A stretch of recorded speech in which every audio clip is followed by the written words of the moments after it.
everyone, it's Sam.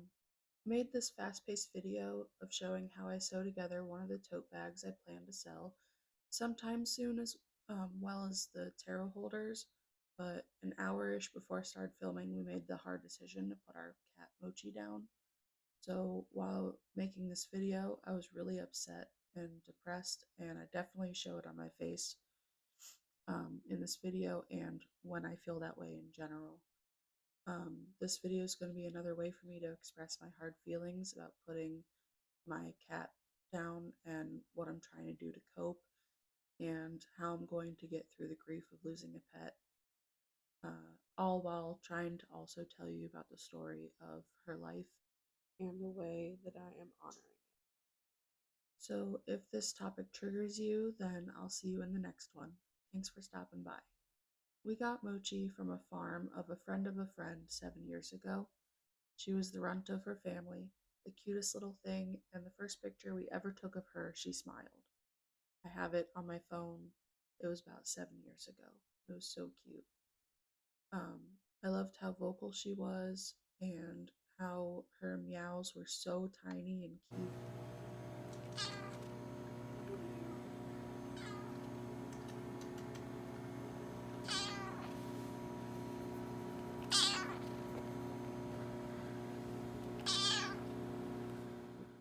And how she cuddled up with me when it was bedtime or Matt.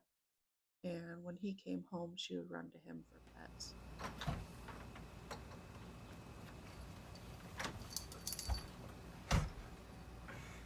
Hey Mochi, how you doing? Is that your daddy? Oh, your daddy's home.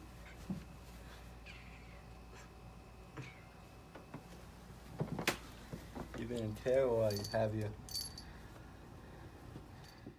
She was just a really big part of our life.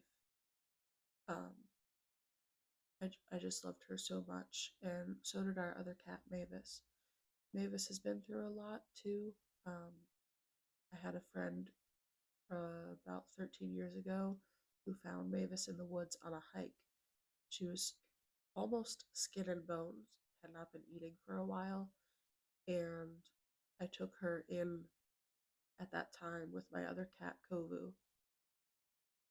She's also a very anxious cat, so like when I am crying or very, very upset about something, she comes running to me, or Matt if he's upset, and just meows at you until you pet her to calm down. It's so cute.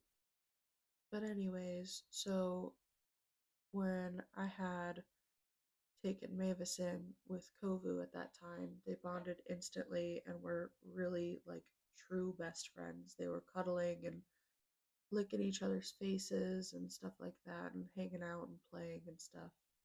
And 7 years later, Kovu randomly, when he was sleeping, had an aneurysm in his brain and he had died. So, as you could probably assume, Mavis was not doing well, and that was for maybe like a month, month and a half until we had gotten Mochi because she was just so depressed. She didn't want to do anything or hang out with us. She wasn't meowing when we were upset, like I was saying earlier. So we were like, we have to get her another companion. So we got Mochi. Mochi brought Mavis back to life, and she was so happy to have another friend. Mochi would annoy her, but they were always playing and roughhousing.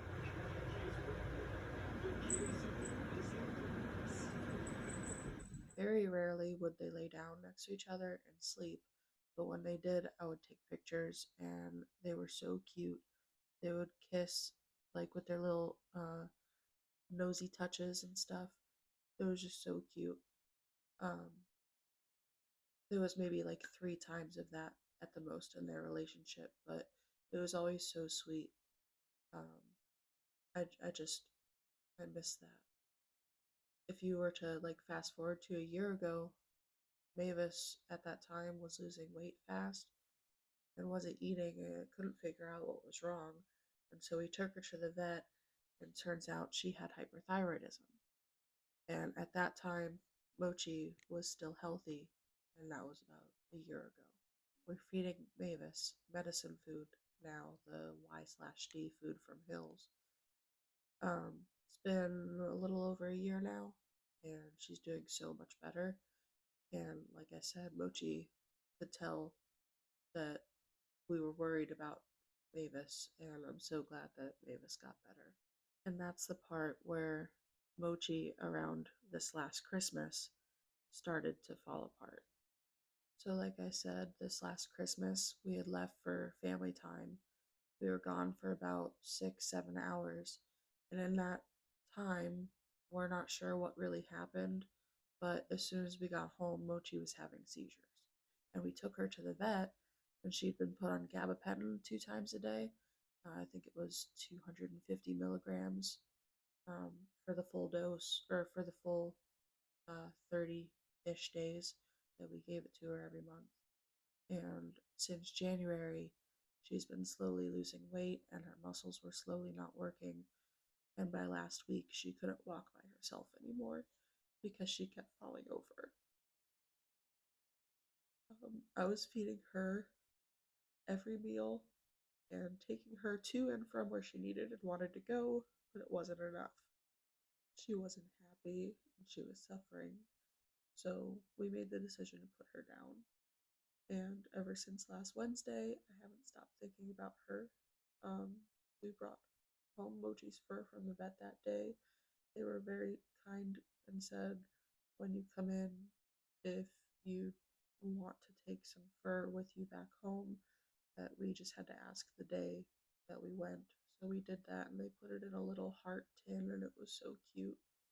Um, we got home and we brought it to Mavis to show her that she wasn't here anymore because we were about to leave to go take Mochi to the vet for the last time, and Mavis was like trying to sniff her, and she understood she wasn't feeling well that whole time. So when we showed her the little tin with Mochi's fur in it, um, she had sniffed it and instantly pawed it like she wanted to play with her. And me and Matt just started sobbing. We're just really heartbroken that we couldn't see her become an older kitty, but she's not suffering anymore, and that's what was best for her.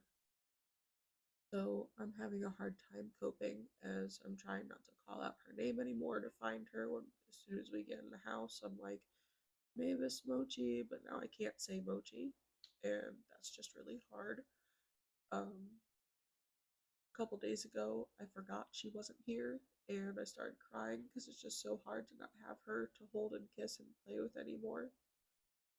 I was so attached to her, so like she was the runt of her family, and I would call her little baby, so I would always call out little baby whenever we would walk in the door because I knew she would come running. And the last 6 months have been really hard because I couldn't do that because she can't run, couldn't run. Um, so you know, it's just all the little things, like when she got fixed, she had to have a rabbit onesie on so that she wouldn't pick at her stitches because she was so tiny. Like I have videos. Maybe I'll post a collage of videos I have of her as another memorial thing.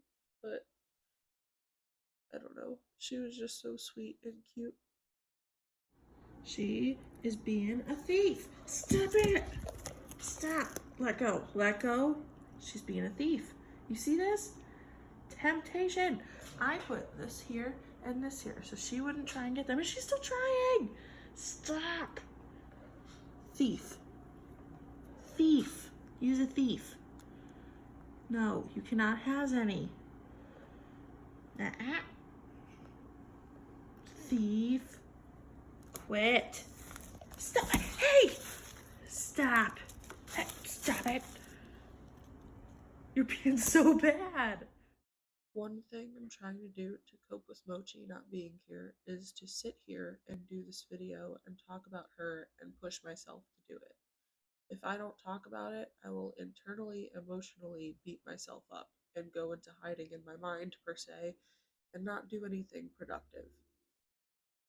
So that is why I'm talking out my feelings on here, because if I don't do that, then they will stay in my mind and I won't try to heal my grief, or even feel it at all. I would distract myself to make sure that I don't feel this, and that is why I am going to do this, so that way I feel the emotions of losing my cat.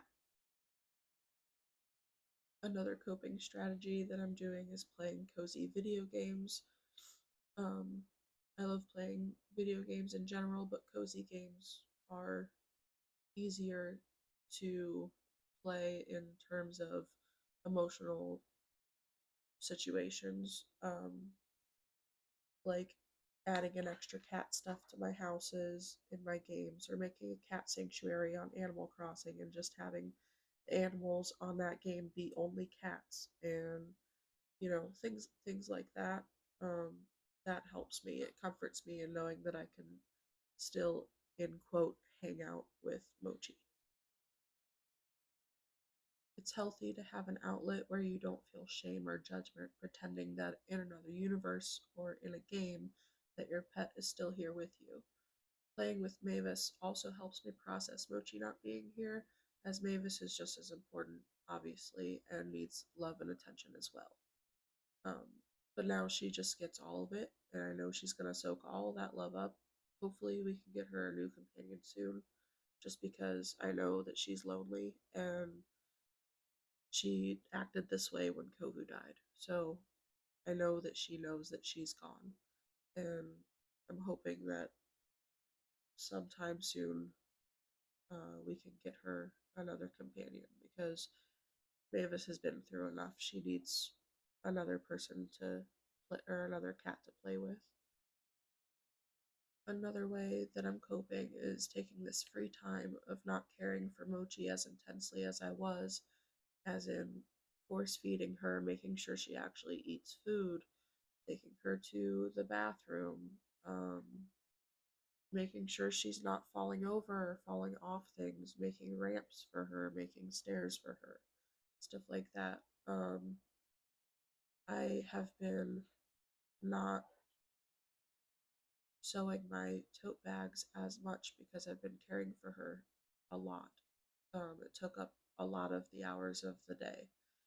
And by the time that it got to be Matt is home, I then wanted to spend time with him and Mochi and Mavis. And so there's really no time for me to play or to sew my stuff. So since now Mochi is not here, I have been working on them for a while, and each of them take 3 to 4 hours to make, depending on if I cut them all together all in one shot and then I sew them all together. If I just cut them all, it took me about an hour and a half to 2 hours each, and then the sewing together takes an hour and 30 to 2 hours to make. Also, when Mochi wasn't doing well, I couldn't sew a lot because every time that I would try to sew my bags, she would wake up from sleeping and come over and want to lay in my arms as I'm trying to sew. And if you're a person who sews, you know that you need to be moving your arms and your hands a lot.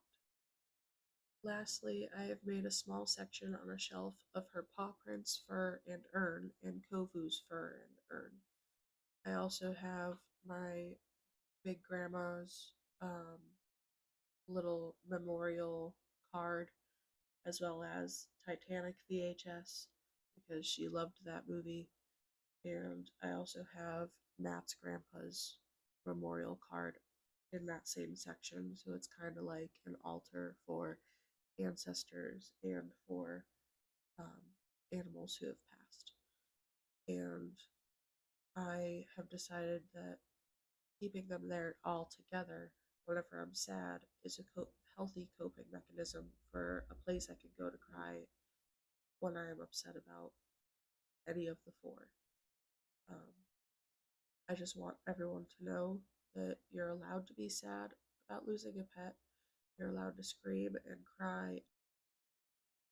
One day, this grief will eventually turn into more love for another pet,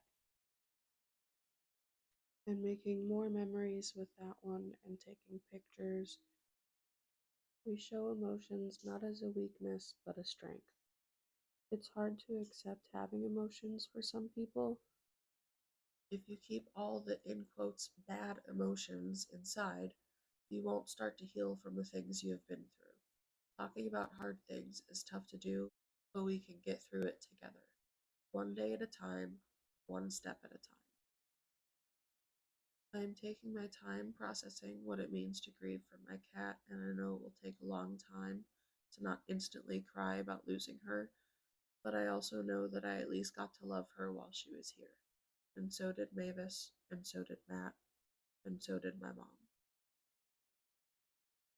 And I guess one good thing is that because Mochi stopped eating dry food and only ate wet food, and we had just gotten her brand new packs of wet food, we have so much extra food that Mavis can't have. So at least we have extra cat food for the next kitty that we get. One of these days, I will have another cat with Mavis, and I will love that cat just as much as Mochi and all of Matt's other pets and all of my pets growing up. It's really hard to lose Mochi, but it was what needed to be done. I would rather of her not suffer than be in pain every day, but me be happy that she's here. She was so cared for, and when I love something, I love it so deeply into my bones. She will forever have a piece of my heart, and she's always around me, as is everyone and everything else I have lost in life. Their spirits are always with us. I hope that maybe I have given some ideas on ways that you can honor your thoughts and feelings about the pet you have lost, either recently or in the past. There's not a linear path, and there's never a timeline for when the grief is over. So thanks for sticking with me, and I hope that this video has helped you relieve some of your grief. And I love you, Mochi, and I'll see you in the next one.